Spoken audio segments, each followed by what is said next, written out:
नमस्कार दोस्तों, स्वागत है आपका अपने चैनल धार्मिक ज्ञान में। सोमवार व्रत कथा। सोमवार के व्रत को लेकर मान्यता है कि इस व्रत को करने से भगवान शिव अपने भक्तों की मुराद जल्दी पूरी करते हैं। सोमवार का दिन भगवान शिव को समर्पित है, इसलिए इस दिन भगवान शिव की पूजा और व्रत करने का महत्व और ज़्यादा बढ़ जाता है। यदि आप सोमवार के व्रत करते हो तो आपको सोमवार व्रत कथा पढ़ना बेहद ज़रूरी है, क्योंकि इसके बिना आपका व्रत अधूरा माना जाता है।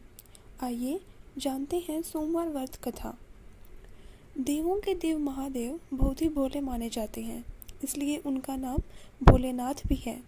पौराणिक मान्यता अनुसार भगवान शंकर को प्रसन्न करने के लिए किसी भी तरह के खास विशेष पूजन की आवश्यकता नहीं होती, क्योंकि कहा जाता है कि वह तो भोले हैं और भक्त की मन से की गई क्षणिक मात्र की भक्ति से भी वह प्रसन्न हो जाते हैं। अगर आप भी शिव की भक्ति और कृपा पाने के लिए सावन के व्रत या सोमवार के व्रत को करते हैं तो इस कथा से भोलेनाथ को प्रसन्न कर सकते हैं। एक बार किसी एक नगर में एक साहूकार था। उसके घर में धन की कोई कमी नहीं थी, लेकिन कोई संतान न होने के कारण वह बहुत दुखी था।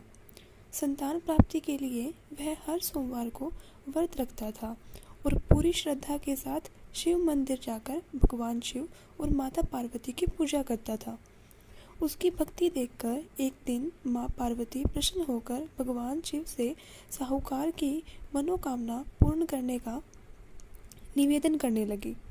पार्वती जी के आग्रह पर भगवान शिव ने कहा कि हे पार्वती, इस संसार में हर प्राणी को उसके कर्मों का फल मिलता है और जिसके भाग्य में जो हो उसे भोगना भी पड़ता है। लेकिन पार्वती जी ने साहूकार की भक्ति देखकर उसकी मनोकामना पूर्ण करने की इच्छा व्यक्त की। माता पार्वती के आग्रह पर शिवजी ने साहूकार को पुत्र प्राप्ति का वरदान तो दिया, लेकिन उन्होंने बताया कि यह बालक 12 वर्ष तक ही जीवित रहेगा। माता पार्वती और भगवान शिव की बातचीत को साहूकार सुन रहा था, इसलिए उसे ना तो इस बात की खुशी हुई और ना ही दुख। वह पहले की भांति शिव जी की पूजा करता रहा। कुछ समय के बाद साहूकार की पत्नी ने एक पुत्र को जन्म दिया। जब वह बालक 11 वर्ष का हुआ तो उसे पढ़ने के लिए काशी भेज दिया गया।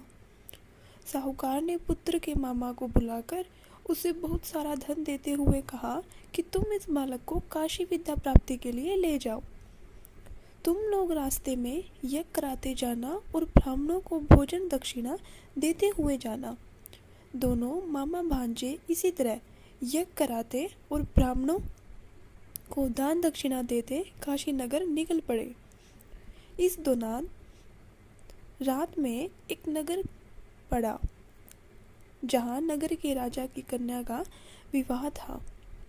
लेकिन जिस राजकुमार से उसका विवाह होने वाला था वह एक आंख से काना था। राजकुमार के पिता ने अपने पुत्र के काना होने की बात को छुपाने के लिए सोचा, क्यों न उसने साहूकार के पुत्र को दूल्हा बनाकर राजकुमार से उसने साहूकार के पुत्र को दूल्हे के वस्त्र पहनाकर राजकुमारी से विवाह कर दिया। साहूकार का पुत्र ईमानदार था, उसे यह बात सही नहीं लगी, इसलिए उसने अवसर पाकर राजकुमारी के दुपट्टे पर लिखा कि तुम्हारा विवाह तो मेरे साथ हुआ है, लेकिन जिस राजकुमार के संग तुम्हें भेजा जाएगा वह एक आंख से काना है। मैं तो काशी पढ़ने जा रहा हूँ। जब राजकुमारी ने चूनी पर लिखी बातें पढ़ी तो उसने अपने माता पिता को यह बात बताई। राजा ने अपनी पुत्री को विदा नहीं किया, फिर बारात वापस चली गई। दूसरी ओर साहूकार का लड़का और उसका मामा काशी पहुंचे और वहां जाकर उन्होंने यज्ञ किया। जिस दिन लड़का 12 साल का हुआ उस दिन भी यज्ञ का आयोजन था। लड़के ने अपने मामा से कहा कि मेरी तबीयत कुछ ठीक नहीं है। मामा ने कहा कि तुम अंदर जाकर आराम कर लो। शिवजी के वरदान अनुसार कुछ ही देर में उस बालक के प्राण निकल गए। मृत भांजे को देखकर उसके मामा ने विलाप करना शुरू कर दिया। संयोगवश उसी समय शिवजी और माता पार्वती उधर से जा रहे थे। पार्वती माता ने भोलेनाथ से कहा, स्वामी, मुझे इसके रोने के स्वर सहन नहीं हो रहे। आप इस व्यक्ति के कष्ट को अवश्य दूर करें। जब शिवजी मृत बालक के समीप गए तो वह बोले कि यह उसी साहूकार का पुत्र है जिसे मैंने 12 वर्ष की आयु का वरदान दिया था। अब इसकी आयु पूरी हो चुकी है। लेकिन मातृभाव से विभोर माता पार्वती ने कहा कि हे महादेव, आप इस बालक को और आयु देने की कृपा करें, अन्यथा इसके वियोग में इसके माता पिता की तड़प तड़प कर मर जाएंगे। माता पार्वती के पुनः आग्रह पर भगवान शिव ने उस लड़के को जीवित होने का वरदान दिया। शिव जी की कृपा से वह लड़का जीवित हो गया। शिक्षा पूरी करके लड़का मामा के साथ अपने नगर की ओर वापस चल दिया।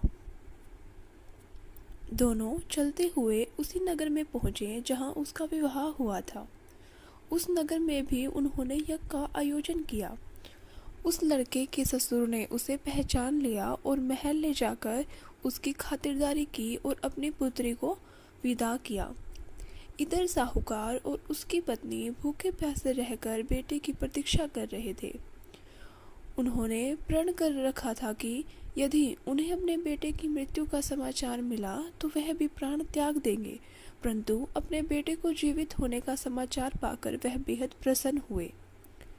उसी रात भगवान शिव ने साहूकार के स्वप्न में आकर कहा कि हे साहूकार, मैंने तेरे सोमवार के व्रत करने और व्रत कथा सुनने से प्रसन्न होकर तेरे पुत्र को लंबी आयु प्रदान की है। इसी प्रकार जो कोई भी सोमवार व्रत करता है या कथा सुनता है और पढ़ता है, उसके सभी दुख दूर हो जाते हैं और सभी मनोकामनाएं पूर्ण होती हैं।